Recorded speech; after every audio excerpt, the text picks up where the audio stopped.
Percy was spending the night at the shed at the big station. He was due to take freight cars back to Thomas's branch line the next morning, and the bigger engines were glad to see him.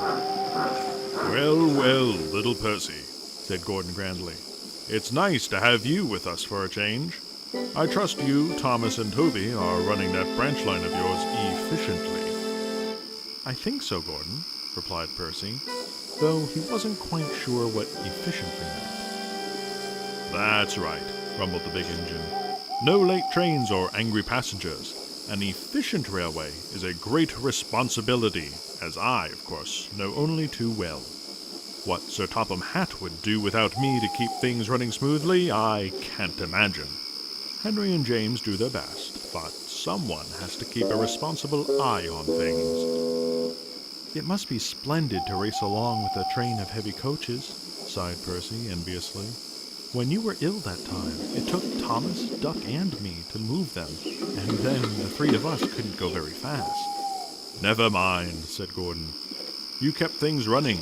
That's what matters. It's a knack, I suppose. My big wheels help, but there's more to it than that, of course.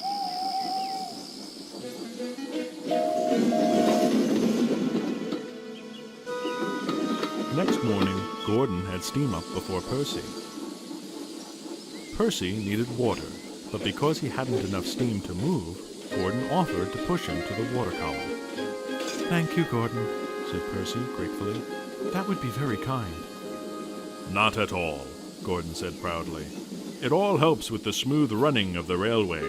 Responsibilities, my dear Percy. Responsibilities.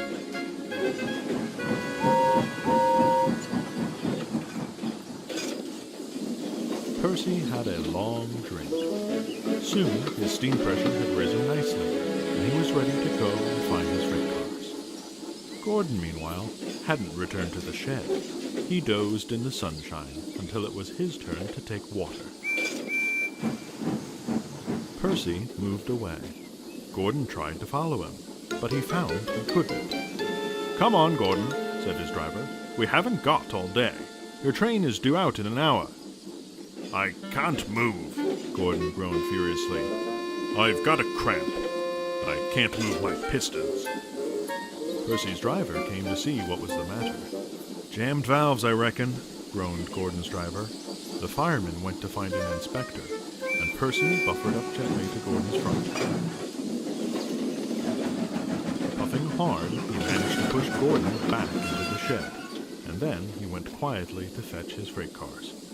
He didn't say anything. Somehow, it didn't seem tactful. Later, when Percy met Thomas at the junction, he told him what had happened. Poor old Gordon, chuckled Thomas. But that's what it is to have responsibilities.